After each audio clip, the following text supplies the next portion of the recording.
বিশ্বনবী পাগলের মতো একবার হাউজে কাউসারে যাবেন, একবার সিরাতে যাবেন, একবার পুলসিরাতের দিকে, একবার হাউজে কাউসারের দিকে পাগলের মতো দৌড়াতে থাকবেন।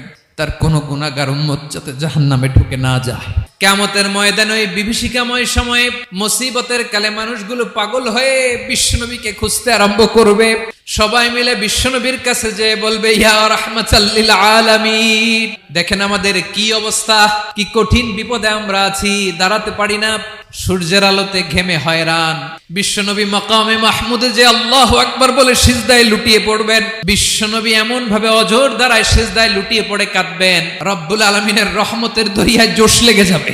রব্বুল আলামিন এই দৃশ্য দেখে সহ্য করতে পারবেন না। রব্বুল আলামিন বলবেন, ইয়া মুহাম্মদ ইরফা রাসাক, ও নবী আপনি মাথা তোলেন, আপনার কান্না আমি সহ্য করতে পারি না, আজকে আপনি যা চাবেন তাই দেব।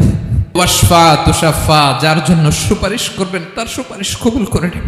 নবী মাথা তুলবেন, তুলে বলবেন, রব্বি হাবলি উম্মতি, আল্লাহ তুমি আমার গুনাহগার উম্মতকে বাঁচাও। এই দুনিয়ার বুকে রব্বুল আলামিন সব নবীকে একটা করে দাওয়া মুস্তাজাবা দিয়েছেন, মানে যে দোয়া করলে কবুল হয়ে যায় সাথে সাথেই। দাও বিহা, দুনিয়ার সব নবীরা ওই দোয়াটা দুনিয়ায় করে ফেলেছে। বিশ্বনবী বলেন, আমি করি নাই, আমার ওই স্পেশাল দোয়াটা কিয়ামতের দিন আমার গুনাহগার উম্মতকে সুপারিশের জন্য রেখে দিয়েছি। আমার যে উম্মতের হৃদয়ে যাররা পরিমাণ ঈমান আছে, আমার একটা উম্মতকেও তুই জাহান্নামে ঢুকাতে পারবা না।